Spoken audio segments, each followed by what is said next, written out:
যেমন ফরজ, যাকাত তেমন ফরজ। অনেক মুসলমান আছে রোজা রাখতে আগ্রহী, কিছু নামাজও পড়ে, কিন্তু যাকাত দেন। কারণ এটা যে মাল, এটা যে মাল, জানের চাইতে বেশি সম্পদকে মায়া করে। মরে যাবো প্রয়োজনে, মাথা বাড়ি দিয়ে মাইরে মরে যাবে, কিন্তু সম্পদ দিব না। অথচ যাকাত দিলে আল্লাহ কোরআনে বলছে, বান্দা তোমার কাছে মনে হয় সম্পদ কমছে না, আল্লাহর কসম আমার শায়েখ আল্লামা মুফতি মুশতাকুন নবী কাসিমি হুজুর সবসময় বলে যে মনে করেন আল্লাহ তাআলা যাকে 1 লক্ষ টাকা দিছে, তো তার কাছ থেকে যাকাত চাইছে 2500 টাকা। তাহলে যেই আল্লাহ 1 লাখ টাকা আমনেরে দিল, এখন ওই আল্লাহ 2500 টাকা আমনের থেকে ফেরত চাইলো, তার মানে আল্লাহ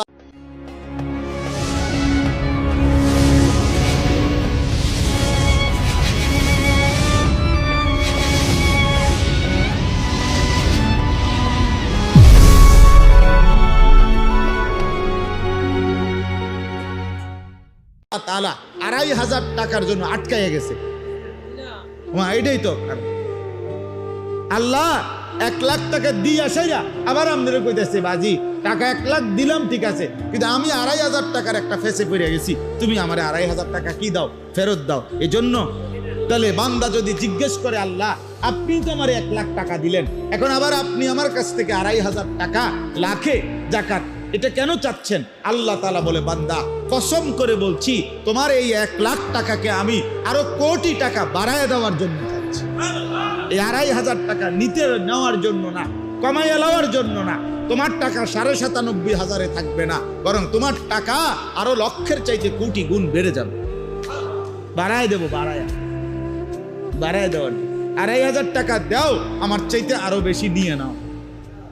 40 টাকায় 1 টাকা দাও, আমি আল্লাহর কাছ থেকে আরো বেশিটা বুঝা নাও। তাহলে যাকাত মানে আরো বেশি দেওয়া। ওয়ায়ুরবিস সাদাকাত, আল্লাহ কোরআনে বলছেন আমি আল্লাহ তাআলা সাদাকাত দান করিলে, সাদাকা করিলে, যাকাত দিলে, সাদাকাতুল ফিতর আদায় করিলে, আল্লাহর রাস্তায় মসজিদে দিলেন, মাদ্রাসায় দিলেন, এতিমকে দিলেন, গরিবকে দিলেন, অসহায়কে দিলেন, খোদার কসম আল্লাহ বলেন আমি সেটা বাড়িয়েই দেব। রাসূলুল্লাহ সাল্লাল্লাহু আলাইহি ওয়াসাল্লাম বলছেন যে মা নাকাসাত মালুন মিন সাদাকাতিন। রাসূলুল্লাহ সাল্লাল্লাহু আলাইহি ওয়াসাল্লাম বলেন সাদাকা করার দ্বারা, আল্লাহর রাস্তায় খরচ করার দ্বারা কখনোই কোনো মাল কমে না, মাল কমে না, মাল কমে না, কমবে না। এটা এজন্য আল্লাহর রাস্তায় সাদাকা করা, আল্লাহর রাস্তায় খরচ করা। আপনাদের কাছে আমার অনুরোধ রইল, এই বুঝের মুসলমান যারা চাকরি করেন, যারা ব্যবসা করেন, যারা বিদেশে আছেন অথবা এখানেই আছেন প্রবাসী, প্রত্যেকেই বাপের যাকাত যদি ফরজ হয়, আপনার সম্পদ আপনি দিতে হবে। ছেলে উপার্জন করে আলাদা, সংসার এক লগে, কিন্তু তোমার আলাদা টাকা আছে, তোমার আলাদা যাকাত দিতে হবে। বলে আমি অল্প বয়স, আমি বিয়েও করছি না, না যাকাতের সাথে বিয়ের কিছু নাই। তুমি বিয়ে করছো না, এটা তোমার বিষয়, অন বিয়ে করে লাও, অসুবিধা কি? আমি মানা করছি তোমার বিয়ে করতে। তাহলে যাকাত কোনো বিয়ের সাথে কোনো বিষয়, যাকাত আলাদা বিষয়, আলাদা ফরজ ইবাদত। এজন্য মহিলাদের যাকাত আসে, পুরুষের যাকাত আসে, ছেলে মেয়ের যাকাত আসে। এজন্য প্রত্যেকেরই হিসাব করা উচিত, জেনে নেওয়া উচিত। আমার শায়েখ বলে যাকাত আদায় করা যেমন ফরজ, যাকাতের হিসাব করা এটাও তেমন ফরজ। হিসাব করে দিতে হবে, হিসাব করে দিতে হবে। হুজুর যে পরিমাণ লুঙ্গি গামছা দিছি মানুষের এই সিজনে, যাকাতের উর্ফি দিয়ে গেছে গা না? আমি উর্ফি দিয়ে যাই না, আমি যাকাত থাকি। আপনারা আমি বলছি না উর্ফি দিয়ে যাইতেন, বুঝেন নাই কথা? আপনারা আমি বললাম আসরের নামাজ 4 রাকাত ফরজ, ও তাহলে 8টা সেজদা আপনি কতক্ষণ মনে করেন 12-14টা সেজদা দিয়া আপনি একসাথে আপনি বললেন হুজুর যে কয়টা সেজদা দিছি আপনার যে 4 রাকাতে যা লাগে আশা করি তার থেকে বেশি দিয়ে রাখছি। নামাজ হয়েছে তো? জি না, হবে না। এই নাম আপনি এত বেশি দরকার নেই আমার, আপনি আমার 8টা সেজদা নিয়ম মাফিক গুণা দেন, 4 রাকাত বুঝায় দেন, তাহলে ইনশাআল্লাহ। এজন্য আল্লাহর দেওয়া মাল থেকে খরচ করা। যে মানুষ যাকাত দেয় না সে বখিল, যে সাদাকাতুল ফিতর আদায় করে না সে বখিল, যে দান সদকা করে না সে বখিল, সে কৃপণ। আর আল বখিলু আদুউল্লাহ, কৃপণ ব্যক্তি আল্লাহর দুশমন, আল্লাহর দুশমন। এইবার চলেন আরেকটু, অসুবিধা নাই, নামাজ আজান একটু পরে হবে, বাকিগুলো আমি তর্জমা বলবো শুধু, মানে এই তিনটা কথা শেষ মূলত। তাহলে 1 নাম্বার কোরআনুল কারীমের তেলাওয়াত, বলেন কি? 2 নাম্বার 5 ওয়াক্ত নামাজ। 3 আল্লাহর দেওয়া সম্পদ হতে ব্যয় করা, খরচ করা, মানে যাকাত দেওয়া। 1 নাম্বার হলো যাকাত, যাকাত। তাইলে যে ব্যক্তি নিয়মিত কোরআনুল কারীম তেলাওয়াত করে, 5 ওয়াক্ত নামাজ আদায় করে, আল্লাহর দেওয়া সম্পদ থেকে খরচ করে, আল্লাহ বলেন ইয়ারজুনা তিজারাতান লান তাবুর, এই মানুষটা এমন একটা ব্যবসার আশা করে যেই ব্যবসার লান তাবুর, কখনোই লস হবে না। এই ব্যবসার কোনো কি নাই। তাহলে কোরআনুল কারীমের প্রতি অক্ষরের তেলাওয়াতে লস হবে না কখনোই।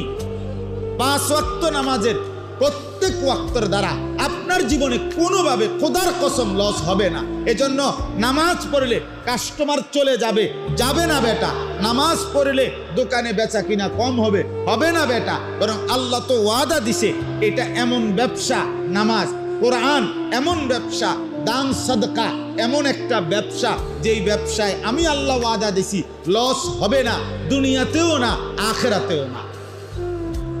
আখিরাতে এটা লস হবেই না, হবেই না। হুজুর এই সময়টা বেচা কিনার টাইম, এই সময় দোকান বন্ধ করে নামাজে চলে গেলে হ্যাঁ ক্ষতিগ্রস্ত হবে, কোনো ক্ষতিগ্রস্ত হবে না। কুল মা ইনদাল্লাহি খায়রুম মিনাল লাহবি ওয়া মিনাত তিজারা, আল্লাহ কোরআনে বলছে, বন্ধু বলেন আমি আল্লাহ তাআলা নামাজের বিনিময়ে, সেজদার বিনিময়ে আমি যা দেব তা তোমাদের এই ব্যবসা এবং তামাশার চাইতে কোটি গুণে উত্তম, কোটি গুণে উত্তম। তাইলে এই কথাটা আপনারা বুঝলেন যে এই 3টি আমল, কোরআনুল কারীমের তেলাওয়াত, 5 ওয়াক্ত নামাজ এবং নিজ সম্পদ থেকে আল্লাহর রাস্তায় খরচ করা, এমন একটা ব্যবসা যে ব্যবসায় কখনোই কি হবে না, বলেন না কি হবে না। আচ্ছা, তাহলে আসবে 2টা, একটা হলো পুঁজি ফেরত আসবে, হ্যাঁ, অর্থাৎ ন্যায্য যেটা এটা আগে পাবে, আরেকটা হলো অতিরিক্ত লাভ হবে। তা আল্লাহ এখানে বলছে এবার দ্বিতীয় আয়াতে, লিওয়াফিয়াহুম উজুরাহুম, আমি আল্লাহ আমার ওই বান্দাদেরকে যারা কোরআন তেলাওয়াত করবে, নামাজ আদায় করবে, দান সাদাকা করবে, আমি তাদেরকে এই আমলের বিনিময়ে যা এটা পূর্ণ দেব।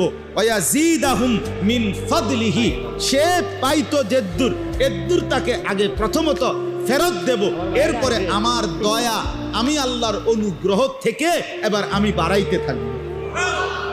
ওই যে কইলাম আগে কি পাইবেন, পুঁজি ফেরত পাইবেন, এরপরে কি আরো লাভ হইব। তো এবার আল্লাহ বলে, প্রথম তুমি নামাজ পড়ছো, একটা সেজদা দিছো, তো একটা সেজদা দিয়ে যে দূর পাও না এটা তুমি আগে পাইবা, এরপরে তুমি যা পাইলা এইটার উপরে আমি আল্লাহ এবার বাড়াইতে থাকবো।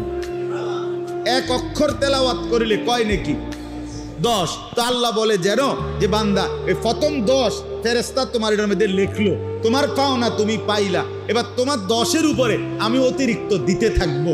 এবার যদি বলি আল্লাহ আপনি অতিরিক্ত দিবেন কদ্দুর, তো আল্লাহ বলবেন বান্দা আন্দাজ করে তো আমি দিতে পারি কদ্দুর, তুমি বলো, তুমি কো না আমি কত বড়, আমি দিতে পারি কত বড়, আল্লাহ কত বড় করো আন্দাজ আছে? কেউ পারবে আন্দাজ করতে? এবার যদি বলে আমার শায়েখ আল্লামা মুফতি মুশতাকুন নবী সাহেব হুজুর বলে, আল্লাহকে যদি জিজ্ঞেস করি আল্লাহ আপনি দিবেন কতক্ষণ, কতক্ষণ দিবেন, বাড়াবেন কতদিন, কতক্ষণ, আল্লাহ তাআলা বলবেন বান্দা আমি আছি যতক্ষণ, বাড়াইতে থাকবো ততক্ষণ। এবার বলেন আল্লাহ আছেন কতক্ষণ, আল্লাহ আছেন কতক্ষণ? তাহলে কোরআনুল কারীম তেলাওয়াতের নেকি বাড়তে থাকবে কতক্ষণ, নামাজের নেকি বাড়তে থাকবে কতক্ষণ, প্রতিটা দান সাদকার নেকি বাড়তে থাকবে কতক্ষণ, ইসরাফিলের ফু পর্যন্ত বাড়তেই থাকবে, বাড়তেই থাকবে, বাড়তেই থাকবে, বাড়তেই থাকবে, কোনো লস নাই। ইন্নাহু গফুরুন শাকুর, নিশ্চয়ই আল্লাহ তাআলাই হচ্ছেন ক্ষমাশীল এবং বান্দা যখন শুকর আদায় করে তার প্রতিদানকারী, কৃতজ্ঞতার প্রতিদান প্রদানকারী আল্লাহ তাআলা।